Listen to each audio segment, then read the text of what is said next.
Hello दोस्तों, आपका स्वागत है। आज हम क्या सीखेंगे, संख्याओं को किस प्रकार से जोड़ते हैं। जोड़ने का वो सिंपल मीनिंग नहीं है कि 1 को +2 कर दिया 3 लिख दिया। इसमें हमें ये सीखना है कि यदि हमें संख्या अगर नेचुरल नंबर है, n अगर प्राकृतिक संख्या है, तो उनको हम जोड़ेंगे तो अपना जो आंसर डायरेक्ट आएगा वो क्या होता है। जैसे मैंने 1 से लेके 50 तक सभी संख्याओं को अगर जोड़ा तो फिर उसके बाद में अपना जो आंसर आएगा वो क्या आएगा। तो एक तो सिंपल तरीका होता है कि भाई सबको संख्याओं को जोड़ो, ठीक है। उसमें क्या होता है, अपना टाइम कंज्यूम होता है। तो हमें किस प्रकार से सॉल्व करना है उसके बारे में हम जानते हैं। तो इस जो चैप्टर को हम किसमें तीन पार्ट में हम समझेंगे। तो ये अपना पहला पार्ट है। इस पार्ट में क्या है, सिंपल अगर संख्या है मतलब कोई उसके ऊपर घात नहीं है, ना तो स्क्वायर है ना क्यूब है। तो देखिए पहला क्या है, यदि हमें n प्राकृतिक संख्याओं को यदि जोड़ना, n प्राकृतिक संख्या मतलब नेचुरल नंबर को यदि क्या करना है, जोड़ना है, नेचुरल नंबर को जोड़ना है, तो उसका डायरेक्ट हम फॉर्मूला क्या लिखेंगे, n+1/2। आगे यहाँ तक समझ में। अब n प्राकृत संख्या का क्या मीनिंग हुआ कि मैं अगर संख्या लिखता हूँ 1+2+3+4, ये आगे बढ़ता हुआ कहाँ तक चला गया, n तक चला गया। तो इन संख्याओं का जो योग आएगा वो कितना आएगा, n+1 बट्टा क्या आएगा, 2 आएगा। उसके बाद में दूसरी बात कि भाई n प्राकृत कौन सी संख्या, n प्राकृत संख्या कौन सी, सम संख्या, सम संख्याओं को जोड़ना।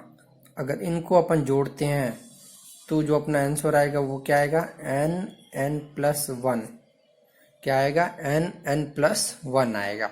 तो देखिए संख्या कौन सी है, सम है। सम है मतलब 2, फिर उसके बाद में 4, फिर क्या आएगा 6। इस प्रकार से हम आगे बढ़ते रहेंगे n तक। तो यहाँ पर देखिए हमें जो n लेना है, तो देखिए इसके लिए n अपना कितना हो जाएगा, 1 आ जाएगा।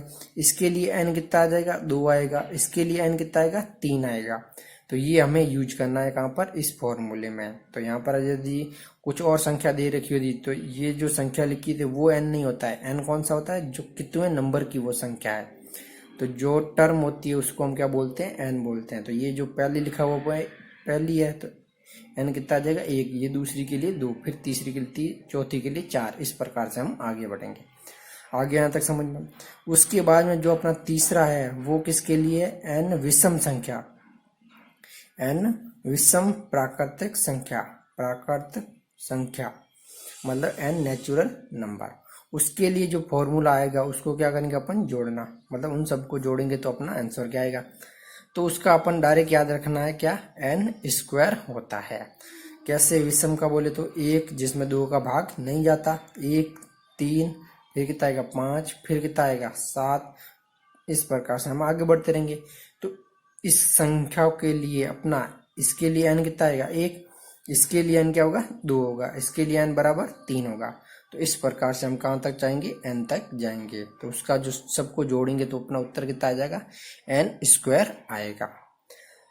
अब यदि एक क्वेश्चन लेते हैं जिससे आपको क्या है समझ में आ जाए। तो देखिए मैंने एक सवाल लिया कि भाई हमें जोड़ना है, कहाँ से लेके, देखिए 1+2+3+ यहाँ से बढ़ते हुए कहाँ तक जाना है, जैसे मैंने लिख दिया 40 तक। इन सभी संख्याओं को यदि जोड़ना है तो इसका जो आंसर आएगा वो क्या आएगा। तो देखिए ये सारी कैसी है, प्राकृत संख्या है, कहाँ तक जा रही है, 40 तक जा रही है। तो यहाँ पर n कितना है अपना 40, तो n 40 है, तो उसका डायरेक्ट उत्तर कितना आता है, n+1 बट्टा में क्या आता है, 2 आता है।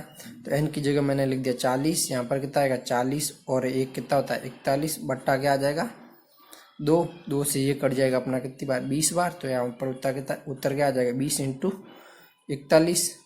तो जैसे इसको सॉल्व करेंगे तो कितना आ जाएगा 820। तो इन सबको जोड़ेंगे तो कितना आएगा 820। आ गया समझ में। अब यदि ऐसा होता कि भाई यहाँ पर संख्या लिखी होती क्या,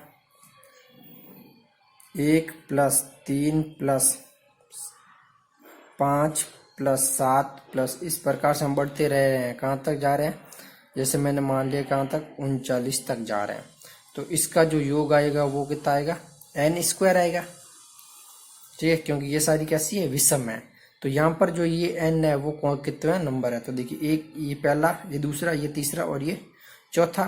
तो देखिए इसके लिए कितना आ रहा है, ये n1, ये 2, ये 3, ये 4, इस प्रकार से हम क्या कर रहे हैं, आगे बढ़ते रह रहे हैं।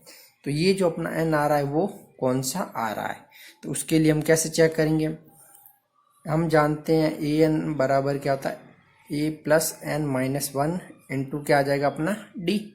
तो जो ए एन है मतलब लास्ट टर्म क्या है यहाँ पर 39 बराबर ए कितना है अपना 1 plus N minus 1 D, D का मतलब इन दोनों में डिफरेंस कितना है 2 है। तो जैसे इसको सॉल्व करेंगे, कैसे सॉल्व करेंगे, तो देखिए यहाँ पर ये एक इधर आएगा तो कितना हो जाएगा 38, फिर 38 में 2 का भाग देंगे तो अपना कितना आ जाएगा 19 बराबर n माइनस 1। तो यहाँ से n कितना आ जाएगा अपना 20 आ जाएगा।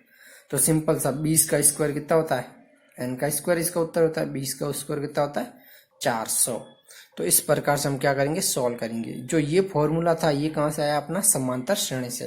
क्योंकि यदि अपन ऐसे चेक करते हैं कि ये 1 है, ये 2 है, ये 3 है, ये 4 है, तो अगर संख्या बहुत दूर तक गई तो फिर अपन डायरेक्ट निकाल नहीं सकते। तो क्या यूज करेंगे अपन, समांतर श्रेणी का फॉर्मूला यूज करेंगे।